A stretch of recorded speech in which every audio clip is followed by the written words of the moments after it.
درود بر شما. طاهری سفر هستم با اخبار امروز چهارشنبه 30 دکبر. بنا به گزارش‌ها، رهبر روحانی ایران آیت الله علی خامنه‌ای روز 29 دکبر در تهران با محیدین کبیری رئیس حزب ممنوع نهضت اسلامی ملاقاتی کوتاهی داشته است. رسانه‌های ایران از جمله خبرگزاری دولتی ایرنا نوشت آیت الله خامنه‌ای روز سه‌شنبه با مهمانان همایش بیداری اسلامی از جمله محیدین کبیری گفتگو کرد. خبرگزاری نیمه رسمی فارس عکس را نشر کرد که در آن دستفشاری آیت الله علی خامنه‌ای با محیدین کبیری دیده می شود. روز پیش از این وزارت امور خارجه تاجیکستان از دعوت محیدین کبیری به تهران اعتراض کرد و به حجت الله فغانی سفیر ایران در دوشنبه گفتند که دعوت رئیس حزب که تروریستی اعلان شده است می تواند بر رابطه‌های خوب تاجیکستان و ایران خلل وارد کند. بعد آشوب خونین عبدالحلیم نظرزاده معاون سابق وزیر دفاع دادستانی تاجیکستان حزب نهضت را هدایتگر این آشوب خواند و فعالیت حزب را در تاجیکستان ممنوع کرد. محیدین کبیری که در خارج از کشور است این ادعا را رد می کند. بانک ملی تاجیکستان پیشنهاد کرده است تا افرادی که در بیرون از بانک ها به عوض اسعار خارجی از جمله دلار آمریکایی مشغولند به جوابگری جنایی کشیده شوند. در دفتر مطبوعات بانک ملی روز 30 دکبر به رادیو آزادی گفتند پیشنهاد بانک برای اصلاح کودکس جنایی و کودکس مأموری برای بررسی به حکومت پیشنهاد شده است و در صورت تصویب صرافی غیر قانونی در بازارها نه جزای مأموری بلکه جزای جنایی خواهد داشت. تقریبا یک ماه پیش بانک ملی امر داد معامله با دلار و یورو و دیگر اسعار خارجی تنها در بانک ها و مؤسسه های مالی صورت بگیرد و نقطه های مبادله اسعار نیز بست. مقامات تاجیکستان میگویند هدف از این قرار جلوگیری از ادامه بی‌قرب شدن سامانی است. کم شدن پول مهاجران سبب به شدت پایین آمدن قرب پول ملی شد و حالا در بانک ها $100 را با 700 سامانی عوض می کنند. مقامات تاجیکستان میگویند در طول یک سال گذشته کمک کردند تا مهاجران کاری در روسیه 50 میلیون روبل مزد کارشان را بگیرند. در نمایندگی وزارت مهنت و مهاجرت در روسیه روز 29 دکبر به رادیو آزادی گفتند این مبلغ حق زحمت صدها شهروند تاجیکستان بود که کاردهنده ها با هر بهانه نمیخواستند به مهاجران کاری تاجیک بپردازند. با مساعدت نمایندگی هم در حوزه فدرالی مرکزی و هم در منطقه ها یعنی حوزه های اورال، شرق دور، حوزه های سیبیر، حوزه های جنوبی و پریولژی در همین منطقه ها که به واسطه کارمندان ما فعالیت میکنند با مساعدت آنها قریب که 50 میلیون روبل روسی به صفت قرضداری از مزد مهنت پرداخت کرده شده. این حجمی است که به ما مراجعت کردند. مقامات تاجیکستان میگویند بعد از ستانیدن معاش مهاجران کاردهنده‌های روس مهاجران تاجیک را برای شکایتشان از کارخانه جواب میدهند یا 60% مهاجران خودشان کار را بس میکنند. در روسیه بیشتر از 1 میلیون شهروندان تاجیکستان کار و اقامت میکنند و فریب دادن مهاجرانی که غیر قانونی در شرکت‌های روسی کار میکنند یک امر معمولی است. وکیلان پارلمان قرقیزستان روز 30 دکبر یکی از خبرنگاران سابق بخش قرقیزی رادیو آزادی را امبودسمن و یا وکالتدار حقوق انسان انتخاب کردند. از بین 7 نامزد به مقام امبودسمن که از احزاب گوناگون قرقیزستان پیشبری شده بودند، قوبت اتوربایف نامزد از حزب سوسیال دموکرات رای 63 وکیل پارلمان را به دست آورد و در حضور وکیلان قسم یاد کرد. قوبت اتوربایف تا چند سال پیش به حیث رئیس دفتر بخش قرقیزی رادیو آزادی در شهر بیشکک کار میکرد. روز 29 دکبر زادروز فروغ فرخزاد یکی از شاعرهای معروف ایران بود که اشعارش در تاجیکستان هم محبوبیت زیاد دارد.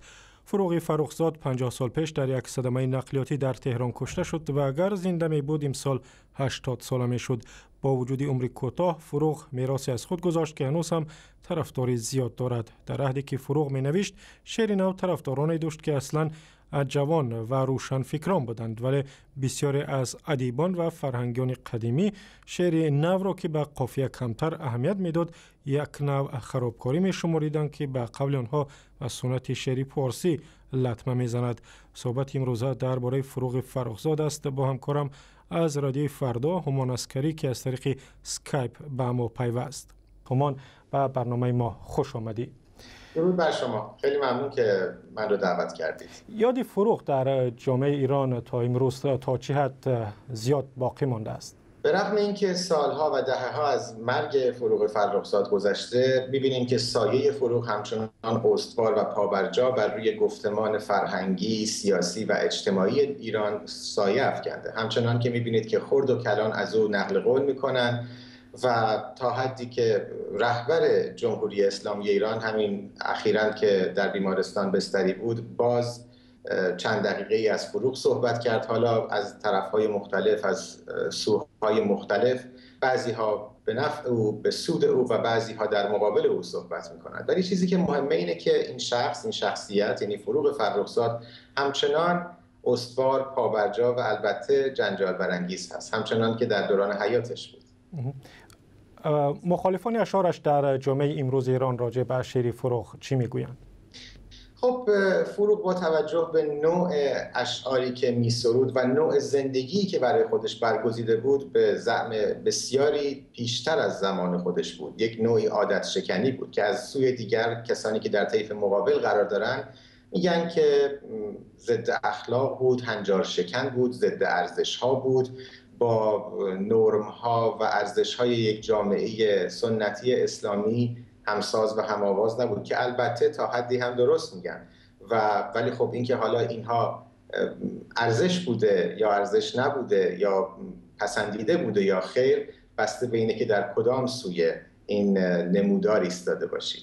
و آیا کتابش در این سالهای اخیر چاپ شده یا به سبب جنجال برانگیز بودن اشعارش از چاپ کتاب‌های او پرهیز می‌کنند؟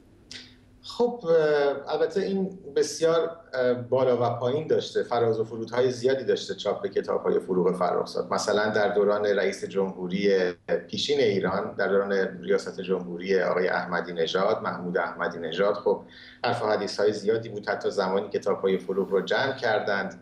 و خب همین امروز هم که داریم صحبت می‌کنیم کتاب‌های او، کتاب‌های اولیه‌اش به خصوص با سانسور پخش میشه. اما خب در ایران همچنان که درباره بقیه محصولات فرهنگی رایجه، در مورد کتاب هم شما هر کتابی رو که بخواید میتونید پیدا کنید به صورت افست یا در بازار سیاه. به هر حال و به خصوص امروز به کمک اینترنت تقریبا چیزی نیست که از دسترس مخاطبی که به دنبالش باشه، از دسترس مخاطب جستجوگر مخفی باشه. همچنان هر اونچه که بخواید در سرانگشتان شما هست در اینترنت و خب در بازار سیاه محصولات فرهنگی کشور. تشکر. همکارم همان عسکری از رادیو فردا با ما صحبت میکرد. تشکر همان. سپاسگزارم. در شهر دوشنبه روز 30 دکبر یک ماشین بارکش زیر پول در مرکز پایتخت درماند. این ماشین که به یک مرکز گرمیدهی دوشنبه ترانسفورماتور می برد در خیابان شیرازی برای مدت درماند و راه را بست. راننده ماشین هم سعی کرد با کمتر کردن هوای چرخ ماشین از زیر پول رها شود و در نهایت تلاش‌هایشان ثمر داد. هرچند ممکن است برای این کار راننده و یا شرکت صاحب ماشین جریمه شود. و اخباری از این هم بیشتر در وبسایت آزادی، در صفحه‌های ما در فیسبوک، توییتر و یوتیوب و هم زمینه رادیو آزادی برای تلفن‌های همراه.